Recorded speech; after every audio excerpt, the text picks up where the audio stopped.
This is the Dollemore Daily, and I'm Jesse Dollemore.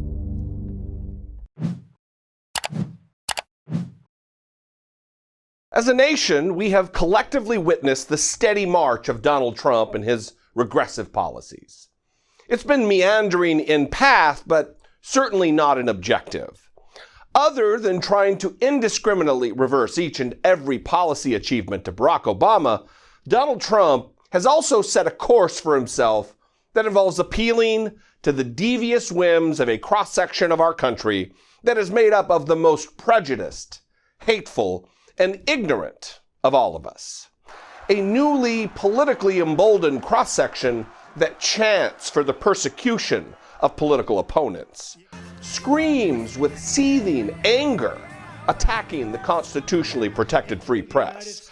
A cross-section with little to zero political literacy, which delights at Muslim bans, ripping children from the arms of their mothers at the border, slashing of food stamp benefits for hundreds of thousands of poor kids, rolling back rights and protections, and thus endangering millions of Americans in marginalized groups like those in the LGBTQ community, as well as countless others. For those of you who listen to my podcast, you know that for almost 3 years I have been optimistic that there would come a time when citizens who voted for Donald Trump would regret their choice, and as the ultimate act of contrition, vocally withdraw their support from him and his party of recalcitrance and division. That there would come a time when decent people who were initially bamboozled by this hateful huckster-in-chief would see the error of their ways and come back into the fold of Americans who actually love their figurative neighbors and not just the ones who live literally next door. Well, I think it is reasonable to believe that a case can be made for this to be occurring right now. And if indeed it is, it will naturally have ramifications with elected officials, some of whom will ultimately have an actual vote as senators and jurors in the impeachment trial of Donald Trump. Here's why I believe the tide may be turning. Louisiana and Kentucky. Both of these states in the past weeks have held statewide elections for governor. Both of these states rejected the Republican candidate in favor of the Democrat.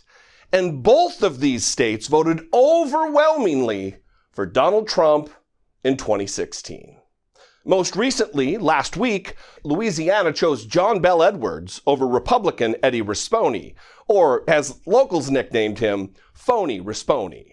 You see, instead of running a race about Louisiana and the issues specific to Louisianans, Eddie Rispone decided to wrap his arms around Donald Trump, hitching his entire gubernatorial race to Trump's broken wagon.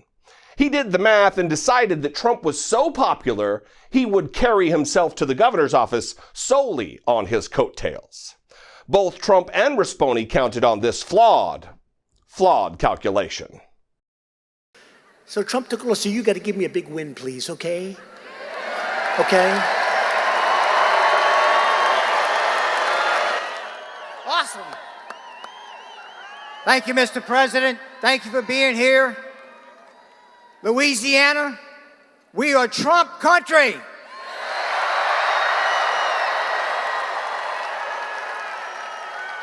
We love President Trump and he loves Louisiana. Well, Phony Rispone was wrong. Not just wrong, though, not governor either. You see, Eddie Rispone and Donald Trump were rejected by Louisiana. There is clearly a fatigue related to Trump's undeniable penchant for corruption and self-dealing. And John Bel Edwards was sent back to Baton Rouge by an almost 3-point margin. The other indicator, I believe, bolsters my theory that there is a sea change occurring in Trump country is what took place a couple of weeks ago in Kentucky, where a defiant and dickish Matt Bevin read from the same playbook as Rispone. Bevin tried to nationalize the statewide gubernatorial election, making it about Donald Trump. Bevin explicitly made an effort to convince the people of Kentucky that a vote for him was a vote against the impeachment of Donald Trump. Why nationalize this race so much and talk about President Trump so much? I don't know if do you watch the news? The fact that you ask why this is being nationalized and why people are talking about President Trump would indicate to me that you really have sort of maybe come out from under a rock. But you don't have whether a vote we on talk about it or not. I mean, we're talking about. Is this a civics lesson now?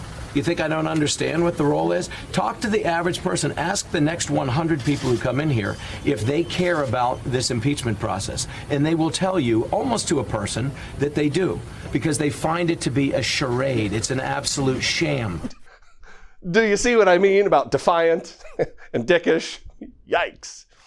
Well, listen, the voters of Kentucky rejected him and, by extension, Donald Trump.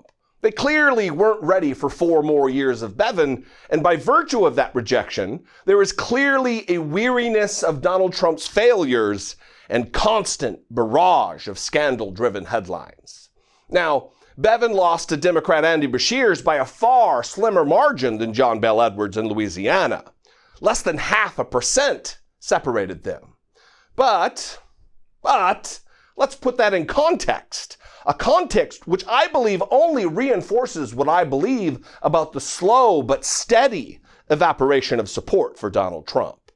You see, to say that Donald Trump crushed Hillary Clinton in 2016 in Louisiana and Kentucky is a freakish understatement.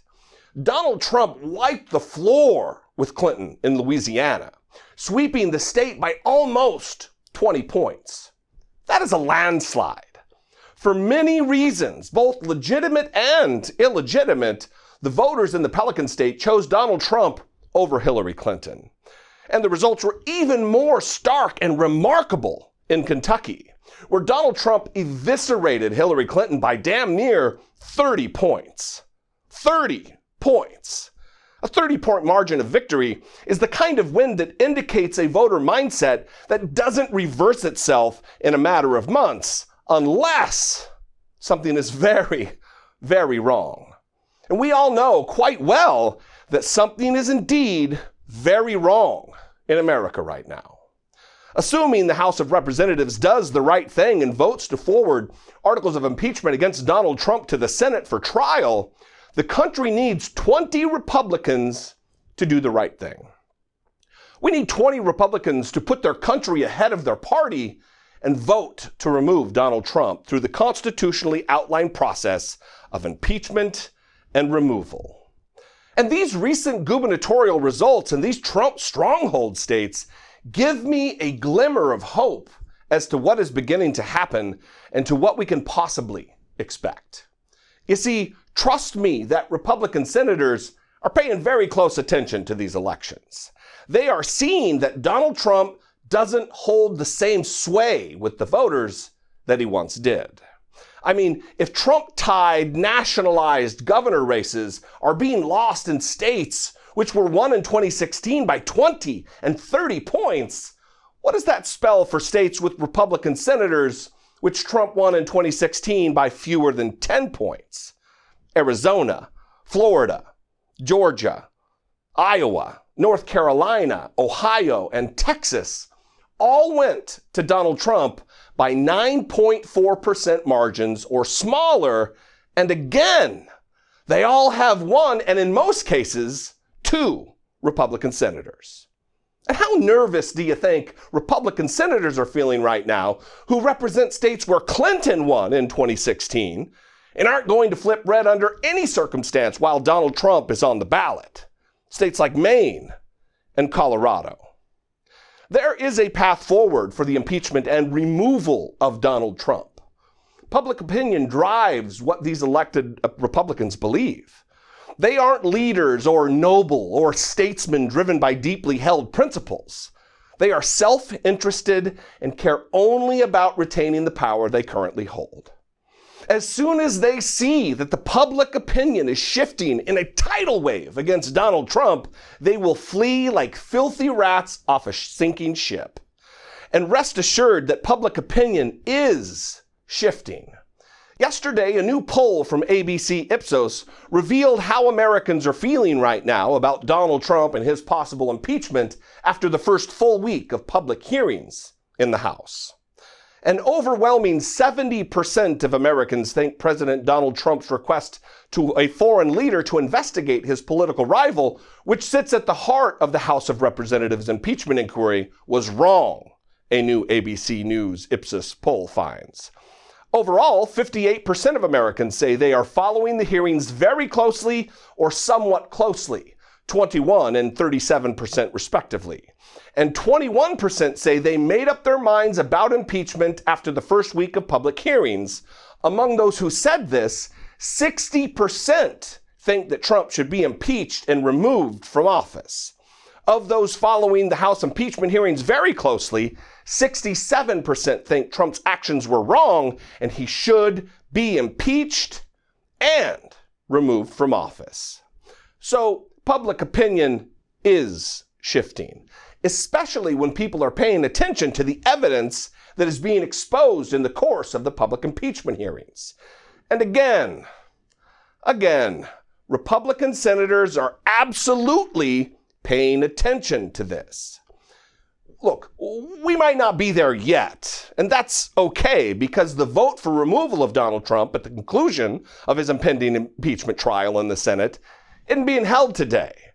And by the time it does take place, public opinion will surely have shifted even further in the direction of calling for his ouster. Hey, listen, before I go, since you're still here, I assume that means you found some value in what I just laid out here. If that is the case, I would invite you to support my work as an independent creator right here on YouTube by clicking that join button to become a channel member.